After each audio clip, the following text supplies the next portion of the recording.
गुजरात के केंद्र और उत्तर के इलाकों में यानी कि सेंट्रल और नॉर्थ गुजरात के इलाकों में आज वोटिंग चल रही है। दूसरे चरण का मतदान है और हर एक पार्टी यही कोशिश कर रही है कि उसके मतदाता निकलें ताकि अगर पहले दौर में किसी को कोई नुकसान हुआ हो तो उससे आगे बढ़कर वो दूसरे दौर में उसकी भरपाई कर पाए। बहरहाल वोट देना सबसे ज्यादा जरूरी होता है, इसीलिए वोट जरूर दें, ये हम जरूर आपसे कहना चाहेंगे। आज शाम 5 बजे से हम एग्जिट पोल भी अपना दिखाने वाले हैं आपको, जिसमें न केवल गुजरात बल्कि हिमाचल प्रदेश के चुनावों में क्या हो सकता है वो निर्णय भी आपके सामने हम रखने वाले हैं। प्रधानमंत्री नरेंद्र मोदी ने मतदान कर दिया है, आनंदीबेन पटेल की तस्वीरें हमने दिखाई थी, भूपेंद्र पटेल ने मुख्यमंत्री ने अपना वोट डाल दिया है, कुछ देर में अमित शाह भी अपना वोट डालने वाले हैं। तो ये सारी चीजें सामने रहेंगी।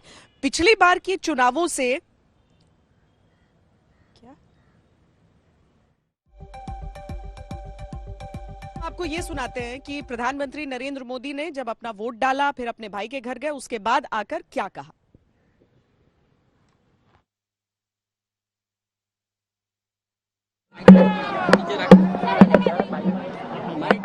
गुजरात के, हिमाचल के और दिल्ली के मतदाताओं ने बहुत ही उत्साह और उमंग के साथ मनाया।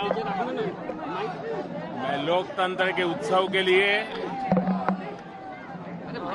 देश के नागरिकों का हृदय से अभिनंदन करता हूं, धन्यवाद करता हूं। मैं इलेक्शन कमीशन को भी हृदय से बहुत बहुत बधाई देता हूं कि उन्होंने बहुत ही शानदार तरीके से पूरे विश्व में भारत के लोकतंत्र की प्रतिष्ठा को बढ़े, इस प्रकार से चुनाव का संचालन करने की एक महान परंपरा विकसित की है और उसका एक उत्तम उदाहरण इस चुनाव में भी नजर आया।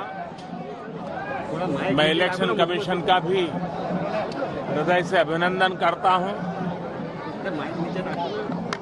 હું ગુજરાતના મતદારોનો પણ હૃદયથી ખૂબ ખૂબ આભાર માનું છું કે એમણે આ લોકતંત્રના ઉત્સવને આન બાન શાન સાથે ઉજવ્યો।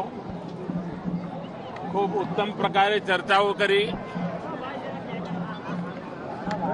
ગુજરાતની જનતામાં નીર ક્ષીર વિવેક છે, એ સાંભળે બધાનું અને જે સત્ય છે તેને સ્વીકારવાનો ગુજરાતનો સ્વભાવ છે અને સ્વભાવના અનુસાર આજે ભારી માત્રામાં બધા મતદાન પણ કરી રહ્યા છે। હું ગુજરાતના મતદાતાઓનો પણ હૃદયથી ખૂબ ખૂબ આભાર માનું છું અને આપ સૌને પણ ખૂબ ખૂબ ધન્યવાદ। सीटों के लिए वोटिंग चल रही है यहाँ गुजरात में। पिछली बार के चुनाव में सबसे बड़ा मुद्दा जो पाटीदार आंदोलन शुरू हुआ था, अब उसके नेता ही यहाँ पर आ गए हैं, अब एक मुख्यमंत्री पाटीदार है। क्या हम ये समझें कि इस बार बिल्कुल भी वो मुद्दा नहीं है या फिर है पर चर्चा में उस हिसाब से नहीं है? जी, इस बार पाटीदार अनामत आंदोलन के वक्त जो मुद्दा था, मतलब पाटीदार को अन्याय हो रहा है, आरक्षण मिलना चाहिए, वो सब बातें तो इस बार बिल्कुल चर्चा में नहीं है।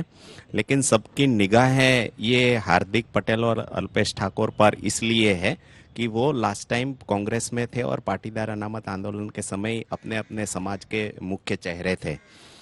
दूसरा, एक आम आदमी पार्टी के जो सूरत के दो कैंडिडेट है, अल्पेश कथीरिया उसके और उसके प्रदेश प्रमुख गोपाल इटालिया, वो दोनों भी पाटीदार अनामत आंदोलन के समय से ही एक युवा चेहरे के रूप में उभर के आए हैं, तो वो भी इस बार चुनाव लड़ रहे हैं। तो सबकी निगाहें इन युवा चेहरों पर है कि वो पॉलिटिकल, क्योंकि यही चुनाव है जो उनकी पॉलिटिकल करियर को नई दिशा देगा। या तो उनकी करियर किस हद तक आगे जा सकती है या तो फिर उनकी करियर पर ब्रेक लगती है, उसका नतीजा यही चुनाव में ही आएगा।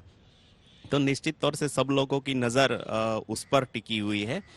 जहां तक पाटीदार अनामत आंदोलन के इश्यूज का सवाल है, वो मुद्दा आज बिल्कुल नहीं है इस चुनाव में। हालांकि सबसे बड़ी दिक्कत अभी तक जो हमने देखी है ग्राउंड पे, वो यही है कि कोई सेंट्रल नैरेटिव इस चुनाव में अभी हमें देखने को नहीं मिला है और इसीलिए बार बार भारतीय जनता पार्टी को नरेंद्र भाई मोदी और सन ऑफ सॉइल पे जाना पड़ रहा है। और कांग्रेस ने तो अपना पूरा कैंपेन है वो पूरा लो प्रोफाइल कैंपेन करके कोई बड़ी चुनावी रैलियां की बजाय जो लोक संपर्क है, गांव गांव में जाना, ग्रुप मीटिंग्स करना, विविध समूह के लोगों को मिलना, उस तक सीमित कर दिया है।